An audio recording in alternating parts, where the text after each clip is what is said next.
जय हिंद दोस्तों। एक बात बताइए, अगर आपके पापा आपके लिए रिश्ता लेकर आएँ, एक रिश्ता लेकर आएँ, मान लीजिए अभी तो आपकी शादी की उम्र नहीं होगी, फिर से सुन लीजिए। अगर आपके पापा एक रिश्ता लेकर आएँ और एक अच्छी सी लड़की या फिर लड़का पसंद करके लाएँ आपके लिए, और देखो ये, और ये एकदम खुश है शादी के नाम पर, ठीक है, पसंद करके लाए और आपसे बोलें कि देखो ये रिश्ता लाए हैं, कि आपको पसंद है। आपने हाँ कहा तब तो आपका डीजे बज गया, मतलब आपकी शादी हो जाएगी। अगर आपने ना कहा और फिर भी आपके पापा ज़बरदस्ती आपकी शादी करवा रहे हैं, तो मन में एक क्वेश्चन तो आता है ना, कि जब वो अपने मन का ही करना है तो पूछ काहे रहे हो, तो चुपचाप करवा देते शादी। मैं सो रहा हूँ, मेरी शादी करवा दो, खत्म बात। मतलब ये है कि अनुच्छेद 3 ऐसा ही कुछ है। अनुच्छेद 3 के तहत केंद्र सरकार के पास इतनी पावर है, इतनी पावर है कि वो किसी भी राज्य को तोड़ सकता है, जोड़ सकता है, मरोड़ सकता है, कितने भागों में तोड़ सकता है, ठीक है। जैसे अनुच्छेद 3 के 5 बच्चे हैं। अनुच्छेद 3 के 5 बच्चे कौन कौन से? A B C D और E, 5 बच्चे हैं। इनके काम समझ लेते हैं, तभी आपको समझ में आएगा। अब देखो, पहली बात तो ये केंद्र सरकार किसी भी राज्य को तोड़ सकता है, वो भी जानते हो साधारण बहुमत से, साधारण सिंपल मेजोरिटी से। अब सुनिए, जो इसके बच्चे हैं उनके समझिएगा। अनुच्छेद 3 का क्लॉज ए कहता है कि केंद्र सरकार दो या दो से अधिक राज्यों को आपस में मिला सकता है या फिर उन्हें अलग कर सकता है। जैसे कि ये यूपी का मैप है और बगल में बिहार है ना, केंद्र सरकार चाहे कि यूपी को और बिहार को आपस में मिलाकर एक राज्य बना दें तो बना सकती है, सिंपल से एक राज्य बना देगी, चाहे यूपी वाले माने या ना माने, चाहे बिहार वाले माने या ना माने, ये दोनों को मिलाकर एक राज्य बना सकती है। बगल में मध्य प्रदेश, उसको भी मिला दे, कि 3 राज्यों को मिलाकर एक राज्य बनाएंगे, मतलब भारत में इसमें 28 राज्य है ना, मिला के चाहे तो 4 राज्य बना दे, चाहे तो 5 राज्य बना दे। ये ज़बरदस्ती है। वही चीज़ मैंने आपको उदाहरण स्वरूप बताया था कि आपके पापा आपके लिए रिश्ता लाएं, आप माने या ना माने, ज़बरदस्ती आपकी शादी करवा दे, सिंपल सी बात है। यहाँ पर केंद्र सरकार हाँ एक बार पूछेगी जरूर, क्या भाई आपको तोड़ दें, क्या भाई आपको जोड़ दें?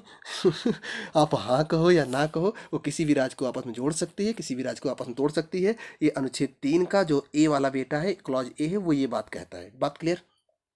अनुच्छेद 3 का जो बी वाला बेटा है, क्लॉज बी है, वो कहता है कि राज्यों की सीमाएं चेंज, उसके क्षेत्र को बढ़ाया घटाया जा सकता है, उसके क्षेत्र को बढ़ाया जा सकता है। क्लॉज बी में कह रहा है किसी भी राज्य के क्षेत्र को बढ़ाया जा सकता है, मतलब कि इंक्रीज किया जा सकता है। सी क्या कहता है? कहता है किसी भी राज्य के क्षेत्र को घटाया जा सकता है, मतलब डिक्रीज किया जा सकता है। अच्छा, डी क्या कहता है? 5 बच्चे हैं ना।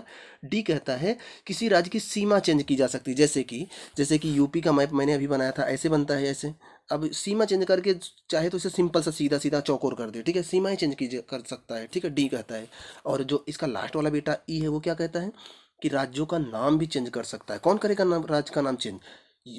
केंद्र सरकार करेगी, ना कि उत्तर प्रदेश सरकार या फिर ना कोई राज्य सरकार। ध्यान रखना, किसी राज्य सरकार को ये पावर नहीं है कि वो किसी राज्य का नाम चेंज करे। नहीं तो योगी जी जिस हिसाब से राम नाम चेंज कर रहे थे ना, उस हिसाब से अब तक उत्तर प्रदेश का नाम कब का चेंज हो गया होता, ठीक है।